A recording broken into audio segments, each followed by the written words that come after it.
वसई विरार महानगरपालिकेच्या क्षेत्रामध्ये जवळजवळ 1464 हेक्टरमध्ये त्या ठिकाणी कांदळवनाची त्या ठिकाणी आपलं ते क्षेत्र त्या वसई विरार महानगरपालिकेमध्ये क्षेत्रात येत असताना त्या ठिकाणी जिल्हा भूमी अभिलेखांनी वेळोवेळी या ठिकाणी आपलं वन विभागाला आणि त्याचप्रमाणे महसूल विभागाला त्या ठिकाणी वेळोवेळी कळवलं असताना आतापर्यंत फक्त 241 हेक्टर फक्त जमीन त्या ठिकाणी कांदळवन जमीन त्या ठिकाणी ताब्यात घेण्यात आलेली आहे।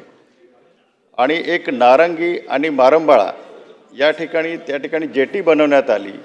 खऱ्या अर्थाने त्या कांदळवन त्या ठिकाणी त्यांना सरळ रस्ता असताना सुद्धा नारंगी आणि मारंबाळा या ठिकाणी त्यांनी कांदळवनमधनं त्या ठिकाणी अनेक कांदळवन आणि तिवराची झाडं त्या ठिकाणी तोडलेली आहे।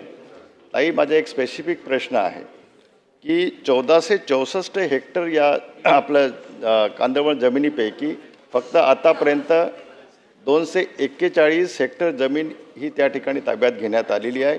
याचा अर्थ त्या ठिकाणी आपलं जे आपलं CCF असतील किंवा अन्य आपले जे वन अधिकारी असतील त्यांची ही एक नैतिक जबाबदारी आहे। आणि भूमी अभिलेख आणि महसूल विभागाने सुद्धा त्या ठिकाणी वेळोवेळी कळवलेलं आहे की आपण त्या ठिकाणी त्या जमिनीत आपण ताब्यात घेण्यात यावं।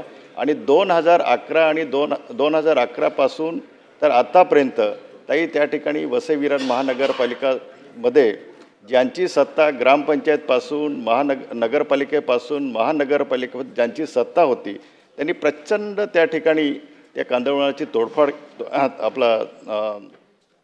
कत्तल केलेली आहे।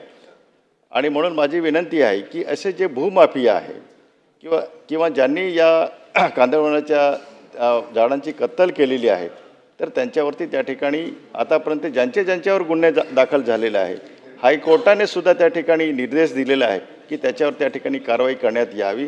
परंतु प्रामुख्याने आपल्या डिपार्टमेंटचं CCFचं किंवा आपलं DFO असतील त्यांची त्या ठिकाणी नैतिक जबाबदारी आहे। आपण त्यांच्यावर त्या ठिकाणी आपण कारवाई करणार आहात का?